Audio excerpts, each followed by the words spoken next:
This video is for an installation example and demonstration. Use the site-specific submittal package for material and installation instruction details. Note: some larger or non-standard balconies require different hardware and installation methods. Refer to your ASD submittal package for instructions. If you have further questions, contact your ASD project manager.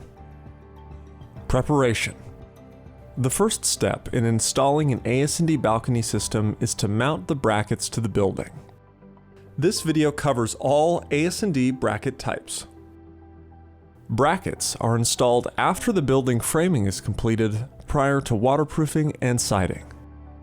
When materials arrive on site, first verify that all components have been received and that brackets are the correct size based on the ASD submittal package.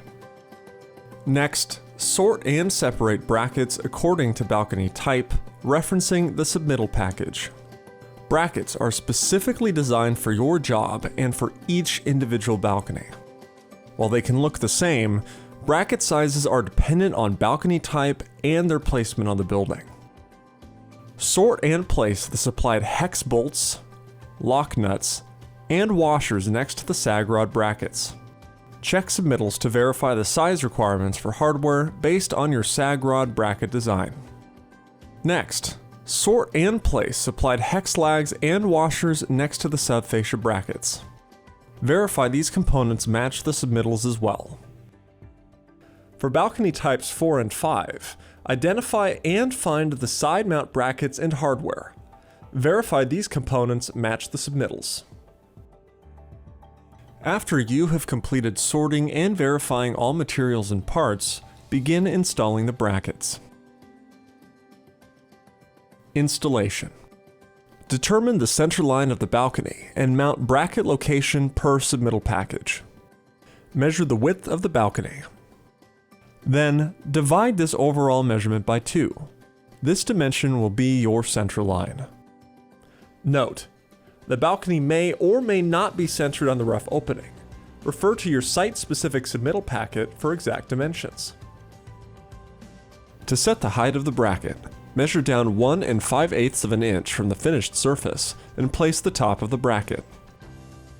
Measurements may be different for each balcony, so make sure to refer to your ASD submittal package. Install the first bracket at the center line and at the correct height. Connect the subfascia brackets to the building using the supplied hex lags. The submittal provides the exact dimensions where you will install the left and right brackets. Many installers have found it helpful to create a jig to ensure quicker and consistent bracket placement. Install 1 or 2 sag rods depending upon your balcony type. Attach to the building using supplied hardware called out in your submittal package. Secure to blocking per engineer of record. For balconies type 4 and 5, install side mount brackets to the building using the supplied hardware called out in your submittal package. The submittal provides the exact dimension where side mount brackets will be installed. Waterproofing and siding installation can begin once you have verified that the brackets have been installed correctly. Bracket installation is critical to the overall success of your balcony project. Please contact our field-trained customer service team with any questions regarding installation.